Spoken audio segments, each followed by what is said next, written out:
하나님의 말씀을 보겠습니다. 구약성경 사사기 3장 12절부터 30절까지의 말씀을 교독을 합니다. 구약성경 364페이지에 있습니다. 구약성경 364페이지에 있는 사사기 3장 12절부터 30절까지의 말씀을 교독을 합니다. 12절의 말씀을 제가 먼저 봉독해 올립니다. 이스라엘 자손이 또 여호와의 목전에 악을 행하니라. 이스라엘 자손이 여호와의 목전에 악을 행함으로 여호와께서 모압 왕 에글론을 강성하게 하사 그들을 대적하게 하시매 에글론이 암몬과 아말렉 자손들을 모아 가지고 와서 이스라엘을 쳐서 종려나무 성읍을 점령하니라. 이에 이스라엘 자손이 모압 왕 에글론을 18해 동안 섬기니라. 이스라엘 자손이 여호와께 부르짖음에 여호와께서 그들을 위하여 한 구원자를 세우셨으니 그는 곧 베냐민 사람 게라의 아들 엔손자니 에우시라. 이스라엘 자손이 그를 통하여 모압 왕 에글론에게 공화를 바칠 때에 에웃이 길이가 한 규빗 되는 좌우에 날선 칼을 만들어 그의 오른쪽 허벅지 옷 속에 차고 공물을 모압 왕 에글론에게 바쳤는데 에글론은 매우 비둔한 자였더라. 에웃이 곡물 바치기를 마친 후에 곡물을 메고 온 자들을 보내고 자기는 길갈 근처 돌 뜨는 곳에서부터 돌아와서 이르되 왕이여 내가 은밀한 일을 왕에게 아뢰려 하나이다. 왕이 명령하여 조용히 하라 하매 오셔 선 자들이 다 물러간지라. 에웃이 그에게로 들어가니 왕은 서늘한 다락방에 홀로 앉아 있는 중이라. 에웃이 이르되 내가 하나님의 명령을 받들어 왕에게 아랠 일이 있나이다 하매 왕이 그의 자석에서 일어나니 에웃이 왼손을 뻗쳐 그의 오른쪽 허벅지 위에서 칼을 빼어 왕의 몸을 찌르매 칼 자루도 나를 따라 들어가서 그 끝이 등 뒤까지 나갔고 그가 칼을 그의 몸에서 빼내지 아니하였으므로 기름이 칼날에 엉겼더라. 에웃이 현관에 나와서 다락문들을 뒤에서 닫아 잠그니라. 에웃이 나간 후에 왕의 신하들이 들어와서 다락문들을 잠겼음을 보고 이르되 왕이 분명히 서늘한 발에서 방에서 그의 발을 가리우신다 하고 그들이 오래 기다려도 왕이 다락문들을 열지 아니하는지라.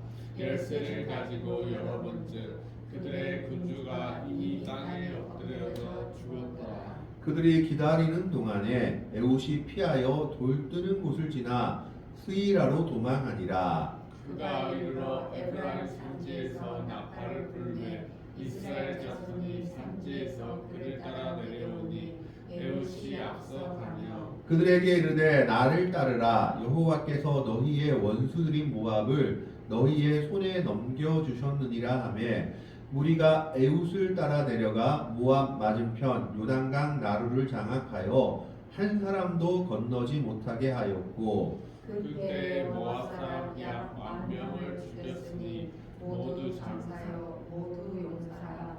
한 사람도 도망하지 못하였더라. 30절의 말씀을 같이 읽습니다. 그날에 모압이 이스라엘 수하에 굴복하매 그 땅이 80년 동안 평온하였더라. 아멘. 사사기의 내용은 주로 어떤 내용이냐? 이스라엘 백성들이 하나님을 거역하면 하나님께서 심판자를 보내시고 그러면 그것 때문에 다시 이스라엘 백성들이 회개하면 하나님께서 이스라엘 백성들을 위해 구원자를 세우시는 그런 구조로 사사기가 전개되고 있는 것을 보게 됩니다. 그래서 이 사사기에 나오는 사사들은 이스라엘의 지도자이기도 하지만 재판관들이기도 합니다. 모세가 재판했던 것처럼 이스라엘의 사소한 모든 것들을 재판하는 재판관 역할도 같이 맡고 있는 사람들이 사사들입니다. 그래서 다른 성경, 옛날 성경에는 사사기를 하지 않고 판관기, 재판관의 이야기다라고 제목을 붙이기도 했습니다. 이스라엘 백성들의 범죄함으로 말미암아 가나안 땅을 온전히 정복하지 못하고 오히려 가나안 땅에 남아있는 이방 민족들 때문에 이스라엘 백성들이 가나안 땅에서 계속해서 시련을 당하게 됩니다. 그래서 하나님께서 첫 번째 사사로 세우신 사람이 바로 갈렙의 사유였던 온니엘이 첫 번째 사사로 세워져서 이스라엘 백성을 구원해서 40년 동안 태평성대를 누렸다라고 그 앞장 3장 앞절에 나와 있습니다. 그런데 이런 사사가 죽고 나면 또 어떤 일들이 있느냐? 다시 이스라엘 백성들이 옛날로 돌아간다라는 겁니다. 오늘 12절 말씀에도 보면 이스라엘 자손이 또 여호와의 목전에 악을 행하니라. 여기서 또라는 말을 우리가 살펴볼 때 무슨 말이냐? 한 번 한 게 아니라 계속해서 자꾸만 이스라엘 백성들이 악을 행하고 있다라는 겁니다. 그 악이 무엇인지의 사사기에서 그리고 성경에서 우리가 잘 알 수 있습니다. 우상을 섬기는 일입니다. 이스라엘 백성들이 하나님을 부인한 일은 별로 없습니다. 그런데 문제가 뭐냐? 가나안 땅에 들어가자마자 그들이 무엇을 행했느냐? 바알과 아세라 신을 섬기기 시작했다라는 겁니다. 왜 이방 신들을 섬겼냐 하면 육축을 하다가 이제 가나안 땅에 들어가서 농사를 하게 되니까 우리의 농사를 위해서 농사를 잘 되게 해주는 신도 섬길 필요가 있겠다라고 생각했던 겁니다. 그래서 바알은 비의 신이었고 아스타롯은 태양의 신, 땅의 신이었기 때문에 이 둘을 섬겨야지만 농사를 잘 지을 수 있다라는 어리석은 생각 때문에 우상을 섬기기 시작했던 겁니다. 그것이 이스라엘 백성들의 죄악이었다라는 겁니다. 그런데 하나님 앞에서는 두 마음은 없다라는 겁니다. 하나님은 양다리를 허용하시는 분이 아니십니다. 하나님이면 하나님, 우상이면 우상이지 하나님도 섬기고 우상도 내 필요에 따라서 섬기는 것을 용납하시는 분이 아니다라는 것을 성경은 말하고 있습니다. 그렇기 때문에 하나님은 이스라엘 백성들의 우상 숭배에 대해서는 엄격하게 심판하십니다. 12절의 말씀에 보면 이스라엘 자손이 또 여호와의 목전에 악을 행하니라 라고 하면서 이들이 다시 우상 숭배에 빠졌음을 보여주고 있습니다. 그러자 하나님께서 어떻게 하셨는가? 이스라엘 자손이 여호와의 목전에 악을 행함으로, 하나님 앞에서 악을 행함으로 여호와께서 모압 왕 에글론을 강성하게 하사 그들을 대적하게 하시매, 모압 왕 에글론이 강성하게 된 것이 누구 때문이냐? 여호와 때문이다라고 성경은 분명하게 이야기하고 있습니다. 이스라엘 백성들, 하나님이 택하신 백성들이 범죄하니까 하나님께서 어떻게 하시냐? 이스라엘 백성들을 버려버리고 오히려 이스라엘의 대적이 될 모압을 강성하게 하셨다라는 겁니다. 하나님이 오히려 이스라엘의 대적이 될 모압 자손을 강성하게 하셔서 이스라엘 자손들로 하여금 어려움을 겪게 하고 있는 겁니다. 모압 왕 에글론을 강성하게 하사 그들을 대적하게 하시매 어떤 일들이 일어났느냐? 13절의 말씀에 에글론이 암몬과 아말렉 자손들을 모아가지고 와서 이스라엘 자손을 쳐서 종려나무 성읍을 점령한지라. 이 모압 왕 에글론이 이스라엘을 핍박하는데 가장 먼저 한 것이 뭐냐? 연합군을 만들어서 이스라엘 백성들의 성읍 하나를 점령합니다. 오늘 성경에는 종려나무 성읍이라고 되어 있지만 이 성읍은 바로 여리고성을 의미합니다. 여리고성에 종려나무가 많이 났기 때문에 여리고성이 별명이 종려나무 성읍이었습니다. 그런데 이 여리고성을 점령한 것은 역사적으로 의미가 있습니다. 이스라엘 백성들이 요단을 건너서 바로 가장 먼저 점령한 성이 여리고성이기 때문입니다. 건널 수 없었던 요단을 하나님께서 그 물길을 막으셔서 평지같이 건너게 하시고, 그리고 여리고성을 7바퀴 반 돌아서 무너지게 하셔서 점령한 성읍이 바로 이스라엘 백성들의 어떻게 보면 기념비적인 성읍이요, 신앙의 역사가 담겨있는 성읍이 바로 여리고 성읍인데, 그래서 요단강을 건너자마자 뭘 했습니까? 요단강에 돌 12개를 세워서 하나님이 이렇게 하셨다라는 것을 기념하는 것을 세웠던 그런 성읍인데, 그런 성읍을 가장 먼저 뺏기게 했다라는 것을 하나님이 심판의 역사로 보여주고 있는 겁니다. 하나님은 모압 왕이 암몬과 암몰렉 자손들을 모아가지고 와서 가장 먼저 여리고 성읍, 신앙적 의미가 있는 여리고 성읍을 점령하게 하고 이제 이스라엘 백성들이 완전히 사기가 꺾여버리게 만들어버립니다. 이것은 하나님이 이스라엘 백성들을 떠났다라는 것을 의미하는 일이었기 때문입니다. 그렇기 때문에 이미 사기가 꺾인 이스라엘 백성들은 모압 왕 에글론한테 항복하고 맙니다. 그래서 14절에 이에 이스라엘 자손이 모압 왕 에글론을 18해 동안 섬기니라. 우리말로 18년 동안이나 모압 왕 에글론의 지배하에 들어갑니다. 아마 이 지배 기간 동안에 상당히 많은 핍박과 어려움을 겪었던 것으로 보여집니다. 그러자 그들은 애국 땅에서 노예 생활할 때 하나님께 기도했던 것과 마찬가지로 다시 한번 하나님을 찾게 됩니다. 15절 말씀에 보면 이스라엘 자손이 여호와께 부르짖음에 여호와께서 그들을 위하여 한 구원자를 세우셨으니 그는 곧 베냐민 사람 게라의 아들 외손잡이 에웃이라. 이스라엘 자손이 그를 통하여 모압 왕 에글론에게 공물을 바칠 때에, 자, 에웃이라는 사람을 하나님께서 구원자로 세우셨는데 그 사람은 어떤 사람이냐? 베냐민 지파, 그리고 두 번째로 엘손잡이, 그리고 세 번째로 모압 왕한테 공물을 바치는 사람. 그러니까 공물을 바칠 때 이 사람이 대표나 아니면 사전에 끌고 갔던 그런 대리자였던 것으로 보여집니다. 첫 번째는 베냐민 지파라고 성경이 이야기하고 있습니다. 그런데 베냐민 지파는 이스라엘 지파 중에서도 가장 연약한 지파 중에 하나입니다. 유다 지파나 에브라임 지파처럼 강성하지도 못했고 별로 인정을 받지 못하는 지파 중에 하나였다라는 겁니다. 그리고 그 베냐민 지파 중에서 세운 사람이 누구냐? 게라의 아들 왼손잡이 에웃이라고 되어 있습니다. 여기서 왼손잡이라고 되어 있는 원어의 성경을 보면 이시 이테르 야드 여미노라는 말을 썼다고 합니다. 이시라는 말은 남자고 이테르라는 말은 불구인, 야드라는 말은 손이고 여미노는 오른쪽이라는 뜻이라고 합니다. 그래서 이것을 있는 그대로 번역을 해보면 오른쪽 손이 불구인 남자, 그게 바로 에웃이었다라는 겁니다. 즉 왼손잡이라는 것은 왼손을 잘 썼다라는 의미보다 오른손을 쓰지 못하는 사람이었다, 장애가 있는 사람이었다라고 보는 것이 더 타당하다라는 겁니다. 어떤 분들은 여기서 이테르라는 말을 양쪽으로 해석을 해서 양쪽으로 오른손처럼 쓰는 남자로 해석하기도 합니다. 그래서 왼손도 잘 쓰는 남자라고 해석하기도 하지만 아마 그것보다는 오른손을 쓰지 못하는 남자라는 해석이 더 와닿는 것 같습니다. 그래서 오른손을 쓰지 못하고 불구인 남자가 바로 왼손잡이라는 뜻입니다. 장애가 있는 사람이었고 어떻게 보면 이스라엘 백성들이, 그리고 성경을 보면 오른쪽을 모든 것을 신성시 여기고 좋은 쪽으로 여기는데 이 오른쪽을 전혀 쓰지 못하고 왼손만을 쓰는 남자였다라는 겁니다.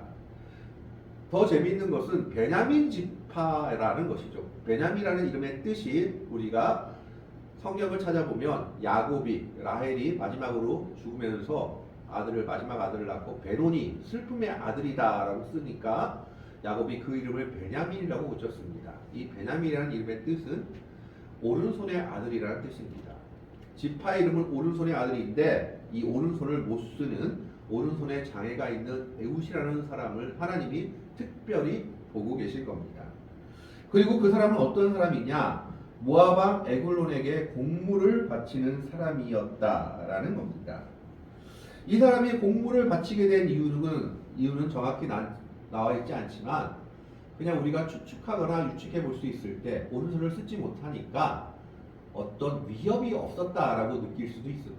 오른손을 제대로 쓰지 못하니까 공물을 바치거나 또 모압 왕 앞에 나갈 때 위협이 되지 않는 남자로 여겨져서 이가 공물을 바칠 수도 있었다라는 겁니다.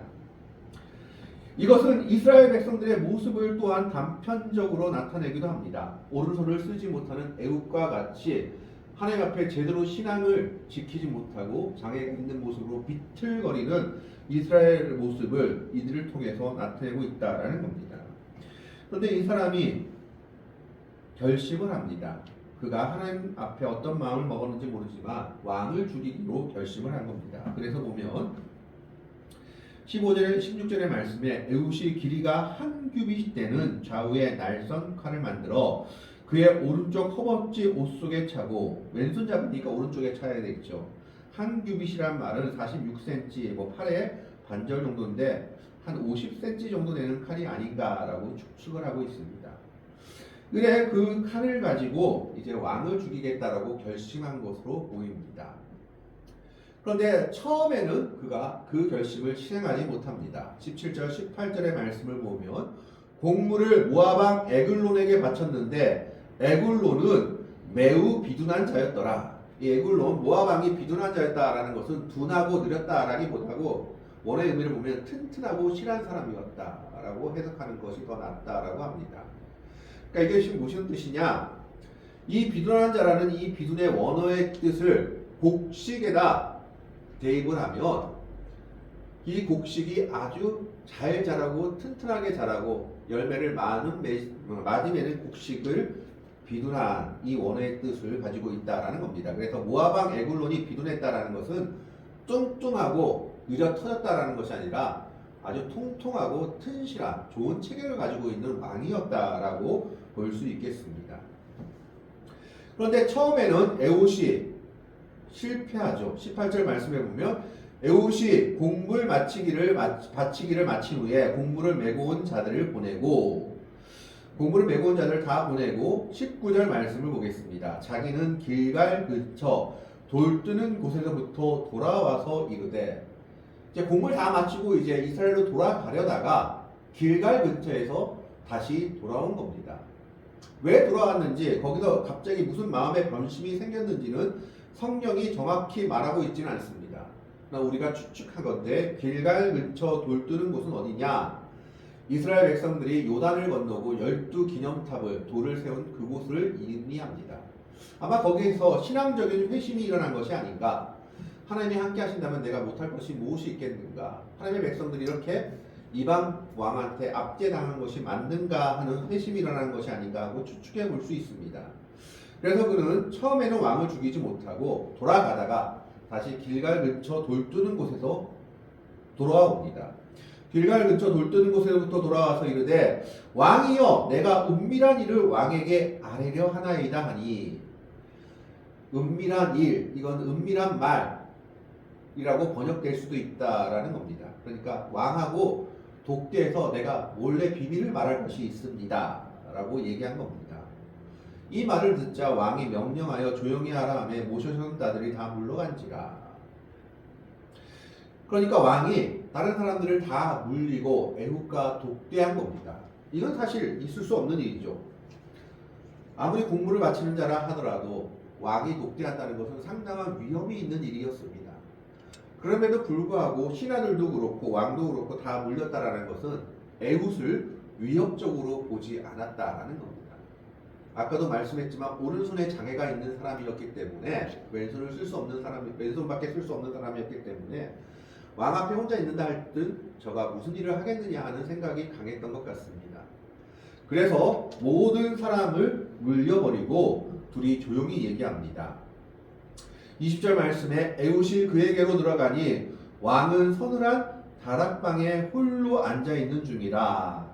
에훗이 이르되 내가 하나님의 명령을 받들어 왕에게 아랠 일이 있나이다 하며 왕이 그의 좌석에서 일어나니, 여기서 하나님의 명령을 받들어 왕에게 아랠 일이 있다라고 말했을 때도 위협적인 말로 보지 않았던 것으로 보여집니다. 그래서 왕이 그의 좌석에 일어났다라는 것은 놀라서 일어난 것이 아니라 들으려고 일어난 겁니다.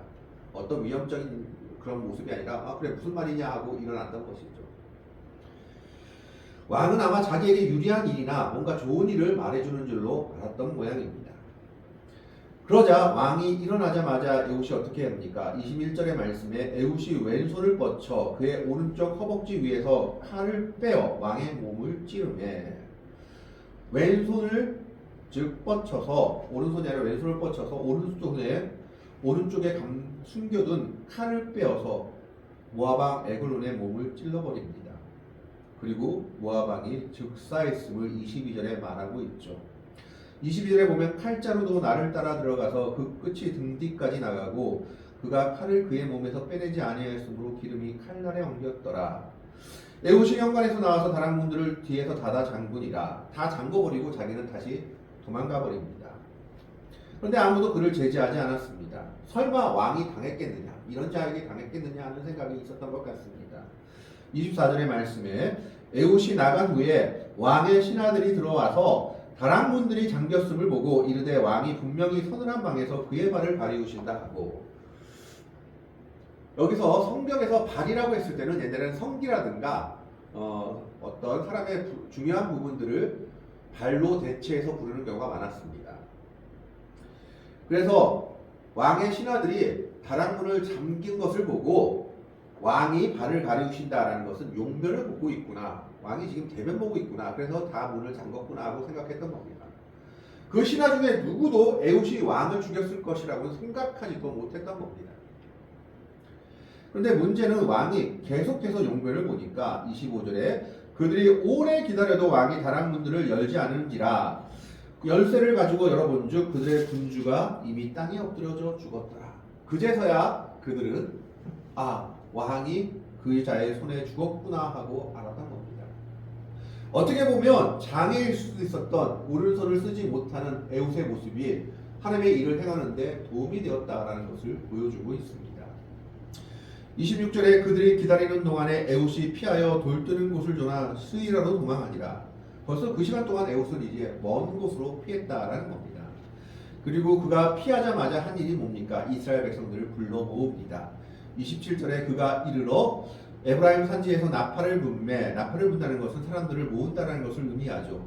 이스라엘 자손이 산지에서 그를 따라 내려오니 에훗이 앞서가며 28절에 그들에게 이르되 나를 따르라. 여호와께서 너희의 원수들인 모압을 너희의 손에 넘겨주셨느니라 하며 무리가 에훗을 따라 내려가 모압 맞은편 요단강 나루를 장악하여 한 사람도 건너지 못하게 하였고, 이미 왕이 죽었기 때문에 혼란에 빠진 모압 백성들을 충분히 쉽게 상대할 수 있었던 겁니다. 그래서 얼마나 죽였느냐, 29절에 보면 그때에 모압 사람 양 10,000명을 죽였으니 모두 장사요 모두 용사라 한 사람도 도망하지 못하였더라. 모압이 다시는 군대를 모으지 못할 정도로 큰 패배를 당하게 됩니다. 그래서 어떤 일이 일어나느냐, 30절에 그날에 모압이 이스라엘 수하에 굴복하매 그 땅이 80년 동안 평온하였더라. 에훗의 인도 아래 80년 동안 이스라엘 백성들이 하나님을 잘 믿는 섬김의 삶을 살았다라는 것을 보여주는 대목입니다. 하나님은 이스라엘 백성들이 하나님 앞에 범죄했을 때 이스라엘 백성들을 버리시고 오히려 그 대적을 강성하게 하셔서 이스라엘 백성들의 죄악에 대해 심판하십니다. 그러나 이스라엘 백성들이 회개하고 다시 한번 기도하자 하나님은 다시 구원자를 세우십니다. 그 구원자가 바로 오늘 왼손잡이 사사 에훗입니다. 그런데 이 왼손잡이라는 말의 뜻은 왼손을 잘 쓰다라는 의미보다 오른손을 쓰지 못하는, 오른손에 장애가 있는 사람이다 라는 것을 나타내고 있죠. 어떻게 보면 구원자로서는 좀 부족한 모습입니다. 사사들의 모습이 가만히 보면 대부분 부족한 모습들이 다 드러나는 것을 보게 됩니다. 그럼에도 불구하고 하나님은 그 부족한 사사를 들어서 하나님의 능력으로 하나님의 구원을 이스라엘에게 베푸십니다. 오른손을 쓰지 못하는 장애가 있는 이 사사 에훗 때문에 이 모습이 오히려 모압 왕과 독대할 수 있게 하는 조건이 되었고, 모압 왕과 독대하자마자 그는 용감하게 왼손으로 칼을 빼들고 모압 왕 에글론을 그 자리에서 처형합니다. 그리고 그는 다락문을 다 잠그고 도망가서 이스라엘 백성들을 모으고 오히려 큰 승리를 거두고 이스라엘 백성들이 80년 동안 하나님을 제대로 섬긴 섬김의 삶을 살게 했던 것을 보여주고 있습니다. 우리 모든 삶에는 부족한 부분들이 있습니다. 에훗처럼 왼손을 잘 쓰는 것이 아니라 오른손을 쓰지 못하는 장애가 있는 이런 부분들이 하나님의 백성들의 삶 속에 나타날 수 있습니다. 그러나 그런 부분이라 할지라도 오히려 하나님의 손에 붙잡힌다면 그것은 하나님의 백성들을 구원할 구원의 무기가 될 수도 있다라는 것을 오늘 사사 에웃의 모습을 통해서 우리에게 보여주고 있는 겁니다. 하나님은 우리의 연약한 부분을 들어서 오히려 강함으로 쓰시는 분이십니다. 사사 에웃은 비록 오른손을 쓰지 못하는 장애가 있는 사람이었지만, 그리고 첫 번째 성공하지 못하고 무서워서 도망가다가 그리고 돌뜨는 곳에서 다시 한번 각성하고 돌아오는 연약한 마음의 소유자였지만, 하나님께서 그를 세우셨을 때 하나님의 구원의 역사를 이루고 있는 것을 보게 됩니다. 우리 모두에게도 부족한 점이 있지만 우리가 하나님의 손에 붙잡힌다면 그 부족한 점에도 불구하고 사사 에웃처럼 하나님은 우리를 들어서 하나님의 구원의 역사의 한 부분으로 쓰임받게 하실 겁니다. 그들을 들어서 하나님은 사용하시고, 그들을 들어서 하나님은 교회를 이루시고 또 하나님의 역사들을 이루어 가실 것입니다. 왼손잡이 사사 에웃의 모습처럼 오늘 우리도 하나님의 손에 들림받아 하나님의 놀라운 일들을 이루어갈 수 있는 복되고 아름다운 믿음의 성도들이 될 수 있기를 주님의 이름으로 간절히 축원합니다. 기도하겠습니다. 하나님, 오늘은 왼손잡이 사사 에웃의 모습을 봅니다. 그는 베냐민 지파로서 지파도